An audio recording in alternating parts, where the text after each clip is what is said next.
La traque de l'anneau est un jeu asymétrique dans lequel deux camps vont s'affronter. Un joueur sera le porteur de l'anneau et devra discrètement traverser des lieux pour transporter l'anneau unique.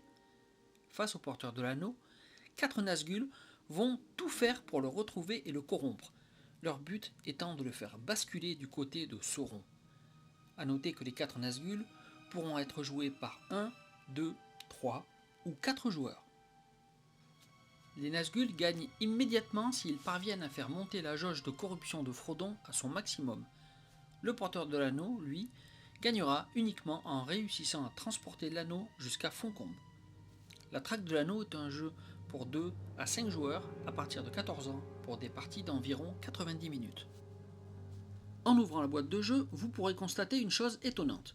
Le plateau de jeu est recto verso avec de chaque côté un territoire à traverser différent. La raison est très simple, si vous jouez une partie entière, le porteur de l'anneau traversera les deux plateaux et vous devrez jouer 2 parties pour terminer le jeu. Mais rassurez-vous, vous ne serez pas obligé de jouer les 2 parties à la suite, car une enveloppe secrète a été prévue pour mémoriser l'issue de la première partie. Une partie pourra être très courte ou beaucoup plus longue en fonction de la capacité des Nazgûl à traquer Frodon. Mais la tâche ne sera pas facile pour le porteur de l'anneau, car toute la corruption accumulée sur le premier plateau sera intégralement répercutée sur le second plateau. Et oui, vous avez bien compris, si Frodon réussit à traverser le premier plateau en ayant reçu 10 points de corruption, il commencera la partie sur le second plateau avec 10 points de corruption. En tant que porteur de l'anneau, vous pouvez donc réussir à traverser le premier plateau, mais être si corrompu que réussir à traverser le second plateau indemne sera vraiment très difficile. Maintenant que vous savez qu'il y a 2 plateaux à traverser pour finir une partie, vous devez vous demander quelle est la différence entre les 2 plateaux. Eh bien, la différence, c'est l'itinéraire de Frodon et la présence de Gandalf et du Seigneur des Nazgûl. Sur le premier plateau, le porteur de l'anneau joue exclusivement Frodon, il décide totalement de son itinéraire et n'aura face à lui que 4 Nazgûl tout à fait normaux. Sur le second plateau, le porteur de l'anneau joue exclusivement Gandalf, qui va soutenir et protéger Frodon, dont l'itinéraire sera totalement décidé par le jeu. Du côté des Nazgûl, le Seigneur des Nazgûl pourra temporairement et à plusieurs reprises entrer sur le plateau et remplacer l'un des Nazgûl pour apporter toute sa puissance corruptrice. Je vais maintenant vous expliquer comment on joue. Chaque manche dure une journée et chaque journée est composée de 3 tours de jeu. Le matin, l'après-midi et la nuit. Frodon joue en premier et une fois que Frodon a fait tout ce qu'il a à faire, tous les Nazgûl joueront les uns après les autres.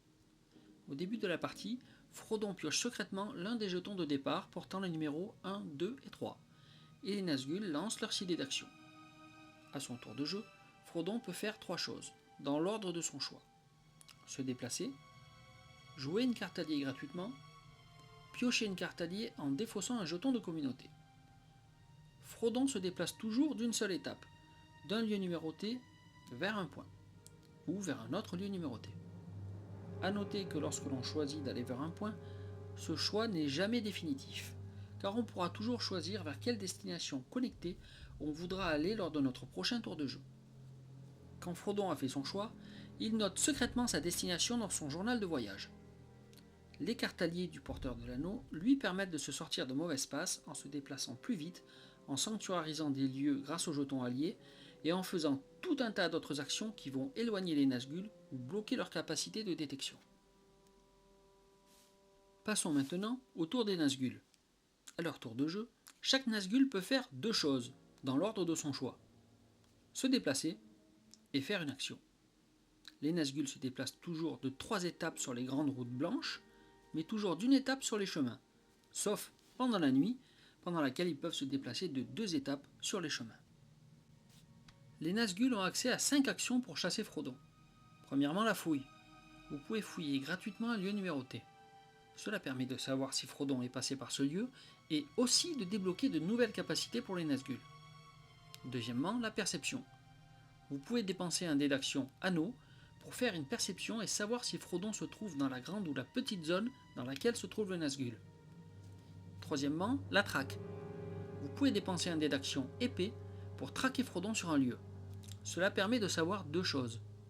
Comme avec la fouille, vous saurez si Frodon est déjà passé par ce lieu, et si c'est son dernier lieu, Frodon sera obligé de piocher des tuiles corruption. ce qui va forcer Frodon à augmenter son niveau de corruption. Quatrièmement, la sorcellerie.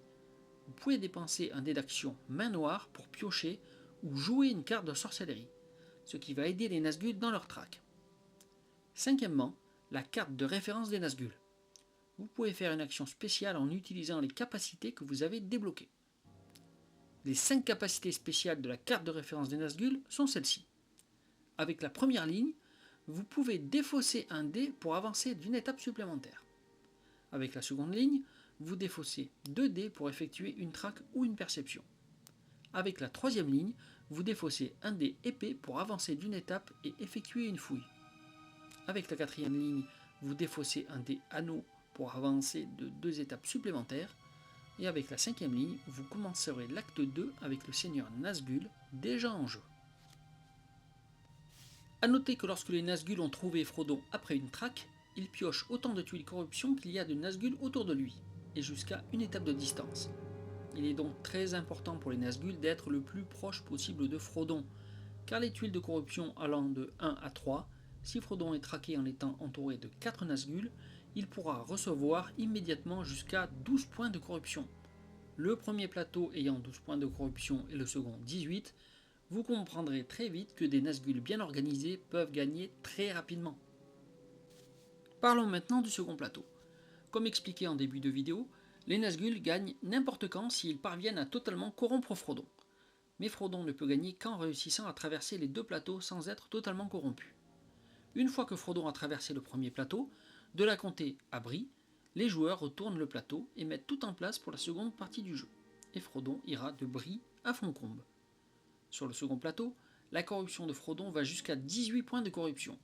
L'itinéraire de Frodon n'est plus géré par le joueur mais par le jeu. Le seigneur des Nazgûl fait son apparition, et le joueur porteur de l'anneau va désormais jouer et déplacer Gandalf pour protéger et escorter Frodon. Mais rien n'est gagné pour Frodon, car on ne repart pas de zéro, et tout ce qu'il s'est passé est conservé pour l'aventure sur le second plateau. Les points de corruption sont conservés, et Frodon démarre sur le second plateau avec la corruption subie sur le premier. Le rôle de Gandalf va consister à repousser les Nazgûl et à augmenter la résistance de Frodon à la corruption. Le seigneur des Nazgûl arrive en jeu s'il a été débloqué à la fin de l'acte 1, ou suite à l'activation d'une carte sorcellerie. Son rôle consiste à renforcer l'équipe des Nazgûl en rajoutant son dé spécial aux 6 dés normaux des Nazgûl. Le dé du seigneur des Nazgûl comporte 2 nouvelles faces.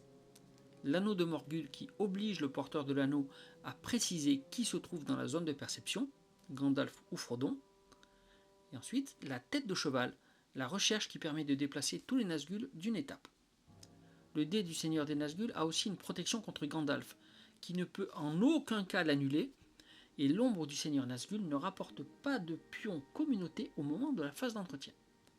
Le pouvoir le plus terrifiant du seigneur des Nazgûl est que lors de la traque de Frodon, il force Frodon à piocher 2 tuiles corruption au lieu d'une seule, lui infligeant jusqu'à 7 points de corruption contre 4 points de corruption maximum pour un Nazgûl classique.